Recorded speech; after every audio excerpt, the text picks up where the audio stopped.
They just say they like the way I play and I fit the system, and Coach Cal's really good at point guard, so that's all they've been telling me really pretty much. And, you know, like I said, the system, and they have a good system that fits me.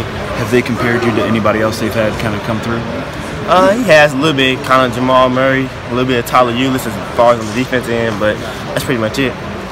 It's pretty high praise, blending the talents of those two guys. How's that make you feel? You know, it makes you feel good, of course. You know, just make you want to keep working, keep getting better to reach the level that those guys are at right now. Cal visited you for 2 in-homes, right? Right. Does that give you a pretty strong message as to how bad they want you? Yes, sir, it does. It shows the interest that they have in me, which I really appreciate. And, you know, anytime someone comes in twice to your house, makes a trip down, spends money or whatever, that's big. That's a big time showing interest. Was he the only coach that came in twice, or did Shaka come in? Coach Shaka came twice, too. Okay. What during those visits, what was kind of his main message? Coach Shaka? Coach Cal. Coach Cal? He was just telling me, like I said, you know, how the system fits, how we fit each other, you know, what he does with his point guards. He feels like I can come in and step in and do that right away. As far as 2018, 2019, where do you stand on that right now? Right now, I'm just right here trying to focus on this EYBL Session 1. So, you know, me and my parents will get together. We'll figure out a plan with that later. Do you have a timetable as far as making that decision? No, sir, I do not right now. What about narrowing down your list of schools or anything like that? As of right now, I don't know. I really, like I said, I just keep working and trying to finish out this session strong. Anybody besides Kentucky that's really put a lot of emphasis on you? And Coach Tom Izzo, Michigan State, they put a lot of emphasis on me, and Oklahoma State, and of course Texas. You visited Kentucky twice for Big Blue Madness for another game, I think the Alabama game in February. Right. What did you think of those visits? Man, the atmosphere up there is crazy. You know, the fans love their players, and they really take care of you up there. But you got to perform.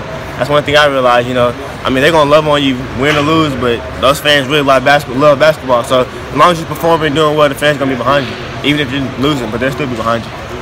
Cal likes to say a lot of times Kentucky's not for everybody. It's not. Did you get that pitch? And is that part of it? The expectations of every time you walk in with the Kentucky jersey on, it doesn't matter who you're playing. Everybody's gonna give you your best shot. You know, everybody wanted to, you know, at one point get recruited by Coach Cal, one of the best coach, legendary coach.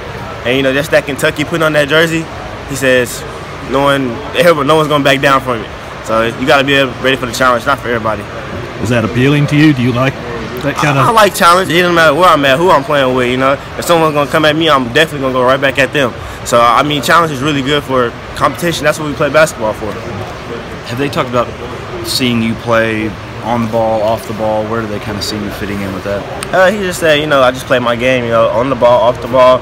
You know, he runs a lot of stuff for his point guards, as far as maybe pitching it up, get a handoff, something like that. But you know, he just telling me to play my game on the ball or off the ball. It doesn't really matter. Do you know any of the other guys they have coming in? Have you formed relationships with them or a little bit with them? A little bit, yes, sir. Anybody in particular? I talked to Ashton a little bit. You know, sometimes I hit him, you know, good luck this weekend. And I talked to Kelton a little bit.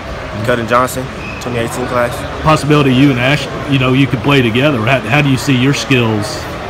We're floors. We both like to play defense and compete on the defense end, and which would make us better in practice if we go at each other. But like you said, you know, him as being a really good passer and me being a good shooter, and me as passing, you know, just playing off each other, it can be special. Kentucky also has Emmanuel Quickly, Quade Green, those guys. Have they talked to you about how they see you fitting in there? Yeah, you know, Coach Cal said he's really good with point guards, and you know, he's been playing three-point guard. He's played the three-point guard system a lot. You know, he gave me examples of Isaiah Briscoe, Malik Monk, and De'Aaron Fox, and you know, he's really good with it. So Coach Cal just preached that. Did they talk to you specifically about 2018 versus 2019? Not like saying put pressure on you to come in this year, but did they talk to you specifically about that, or are they interested either way? They have, but you know, he just saying this up to me. Pretty much all did they say they had a preference either way? No, sir. Okay. Do you view any particular pros and cons about, you know, staying in your class versus going to? I kind of have, but like I said, right now I really haven't thought about it, putting much thought into it right now. I'm just focused on this first EYBL session, trying to get off to a strong start. How much of a process would it be at this point to make the jump, just academically? Academically, not much. You know, I'm a pretty good student, so I'm on top of my grades, and it's only like 2 or 3 classes I have to take.